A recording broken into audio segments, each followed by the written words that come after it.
Good morning, this is Vision on TV. We are here with Bethan from SOAS Detainee Support Group. Stardex from London No Borders.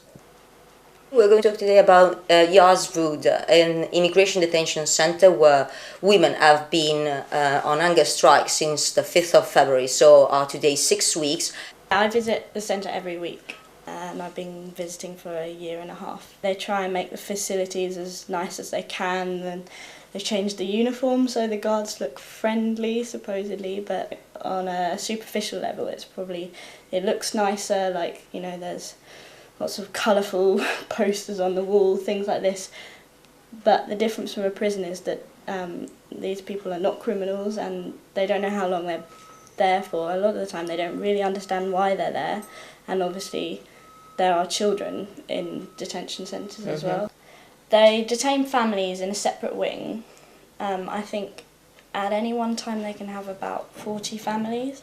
The Home Office itself doesn't deny the fact that, you know, a family would never abscond. How can they? If you have children, you can't run away. There are real workable alternatives. Why are these women doing the hunger strike? They were demanding the release, but also an improvement of their situation. Some women have been separated from their children, which is incredibly traumatic. Some women are protesting because they've been there for such a long time. A lot of them were on fast track, which is part of the new asylum model. If your case is deemed by the Home Office to be easier to make a decision, then they put you on this process where you must be in detention throughout, and it's supposed to take 2 weeks. This is a very significant protest, and it picks up a long line of protests in detention centres in the last years, of which Campsfield and Harmondsworth were the most significant ones, which actually ended up in closing down half of the centres. These struggles will continue indefinitely. I don't think there's any way of separating these people from what's going on outside, and I think the most important way to support them is to recognise or to respect this as a kind of a social movement. The Home Office, in a letter that is sent to all MPs, alleged that actually the hunger strike wasn't true because detainees received food from visitors. Is that true or...? No, it's not true.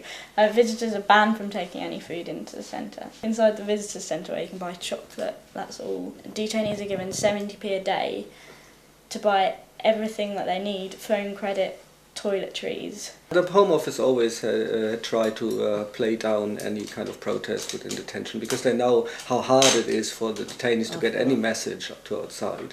So they kind of always tried that. I mean, they would probably have tried to ignore protests like in Campsfield if half the prison hadn't burned down in the end. So I think that's a very usual strategy to marginalise the voices in detentions. Is the hunger strike going to affect the Home Office policy? What do you think? It's probably not the hunger strike on its own alone. But I mean, this hunger strike is not like a singular event. As I said, there's a long history of protest, and the protest in detention centre has changed Home Office policies. It has also changed the companies who run these detention centres. We shouldn't forget that these are private prisons, and not run by the border agency. Lots of these companies lost actually their contracts and their whole business after those protests. For example, in Colnbrook, Harmondsworth and Campsfield, which were the biggest kind of cases of social unrest in detention centres. So I think it has an effect, and it's very important to keep up that pressure. There's this plan to massively expand the detention centre system, and it should be obvious to the border agency that this will mean that there will be an expanding kind of resistance in detention centres. What's the most important thing that people can do? Raising awareness about the issue of children is important. The problem is that people don't even know that it's happening enough to challenge it, and that's part of it. The detention centres are really kept out of public awareness, and they're you know, miles from nowhere. Yeah, I agree, basically. Maybe in addition to that, I think it's very important that we kind of break through these stereotypes of that migration is in any way related to criminal offences or crime, and that if it is considered as a crime, then it might be a necessary crime to commit because it's a kind of defiance. I mean, if the immigration system is unjust, then it has to be kind of defied, and I think it's a very important thing we have to talk about in the wider public. How far you think you can actually change the government policy about immigrants and this kind of specific issues? The main aim of immigration detention is to isolate people from the outside. It's the main aim to kind of separate people from society so they don't have any support anymore, so they can probably be kind of being forced to leave the country on their own or have no support anymore. We try to support these kind of protests from outside because we see it as one of the most important kind of struggles in the social movement.